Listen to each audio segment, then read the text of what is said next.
Na areia ou na rocha? Porque a tempestade vai vir, o vento vai vir, os rios vão vir. Se tiver na rocha, não vai cair. Você quer saber se o irmão está edificado na rocha? Quando a tempestade vem, você repara na vida dele se ele para de trabalhar. Repara na vida dele se ele para de ir para a escola. Repara na vida dele se ele para de fazer as outras coisas da vida dele. E repara na vida dele se ele parou de ir na igreja. Porque quem está edificado na rocha está passando tempestade, está passando luta, está passando dificuldade, mas está na casa do Senhor. Quem está edificado na rocha, pode vir vento, pode vir chuva, que não sai daqui. Ele vem todo quebrado, ele vem arrastando, ele vem sem poder, mas ele vem para a casa do Senhor. Agora quem está na areia, o primeiro lugar que para de ir na igreja, não vou na igreja não, que eu estou passando uma dificuldade. E lá na sua casa vai curar? Lá na sua casa, será que vai ser transformada a sua vida? Lá na sua casa, será que você vai encontrar o refúgio e a fortaleza? Jesus falou que a gente tem que viver em comunhão. E é aqui. Tem muita gente dizendo aí que não precisa mais de ir na igreja, que não precisa mais congregar. Só sabe o que é Jesus porque um dia alguém guardou a Bíblia. Só sabe o que é Jesus porque a igreja antiga guardou a palavra. E por isso ele conheceu o que é Jesus. E agora ele diz que não precisa ir na igreja mais. A casa edificada na rocha, ela não cai, irmãos. A Bíblia vai dizer no versículo 31, e logo Jesus, estendendo a mão, segurou-lhe e lhe disse: homem de pequena fé, por que duvidaste?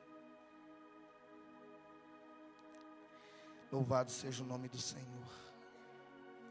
A Bíblia diz que Pedro, começando a afundar, ele clamou por socorro.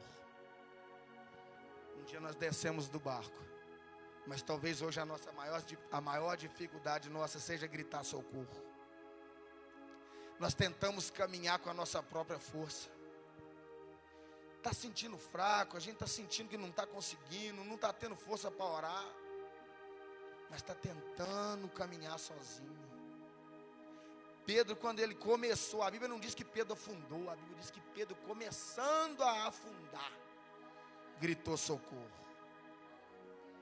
E é isso que nós temos que aprender nessa palavra. Se você não está tendo força para orar mais, grita socorro.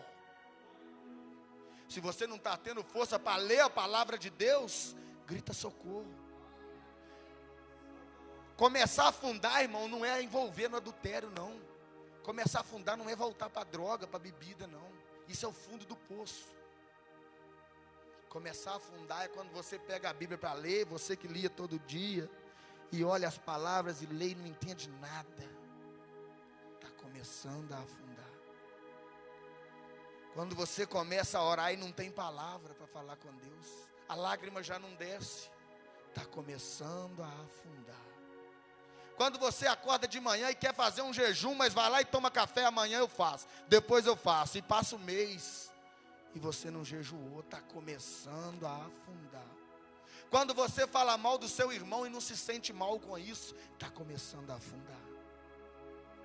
Quando você deseja que o seu irmão se dê mal na vida, quando você vê passando uma mulher bonita na rua, e você começa a reparar, está começando a afundar.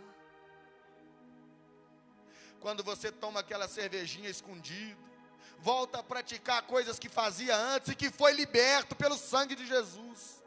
Você começa a fazer de novo e não sente temor, não sente mal, está começando a afundar. Nós precisamos pedir socorro. Nós precisamos pedir socorro.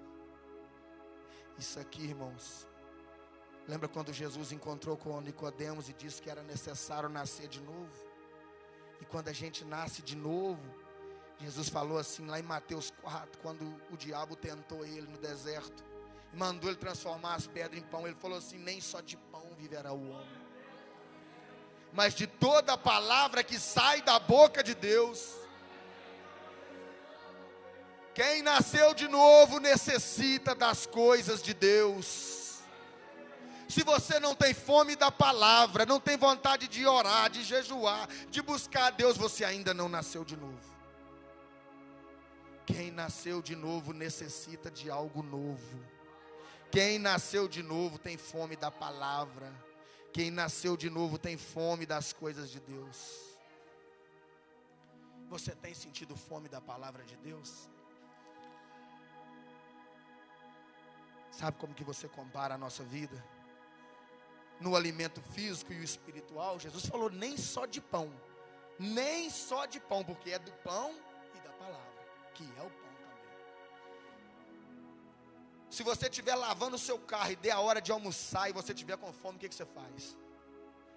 Se você estiver trabalhando, ainda que seja o serviço mais importante, quando dá a hora do almoço, o que você faz? Se você estiver numa ligação com alguém e foi apertando a fome, deu hora do almoço, o que você faz? Você não vai comer, não vai almoçar. E a Bíblia tem sido esse alimento na sua vida? Ou você tem lido a Bíblia só nos momentos que não tem nada para fazer?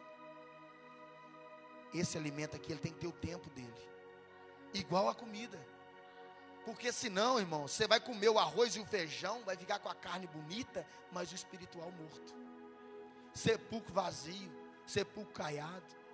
Vem na igreja o ano inteiro, congrega, fala que é crente, mas não lê a Bíblia. Que tipo de alimento que você está comendo? O que você está ingerindo?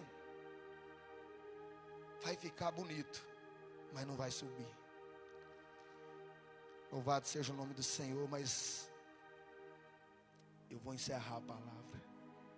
A Bíblia vai dizer assim: logo Jesus, estendendo a mão, segurou-lhe e disse: homem de pequena fé, por que duvidaste? E quando subiram para o barco, acalmou o vento. Então, aproximando-se os que estavam no barco, e o adoraram, e dizendo: és verdadeiramente o Filho de Deus. Toda aquela tempestade, tudo que eles passaram, serviu para no final eles entenderem que ele é verdadeiramente o Filho de Deus. E a tempestade na sua vida vai cessar hoje. Eu não sei qual tipo de tempestade que você tem enfrentado, mas vai cessar hoje. Só que não é porque eu estou falando não, irmãos, é porque você vai pedir socorro agora.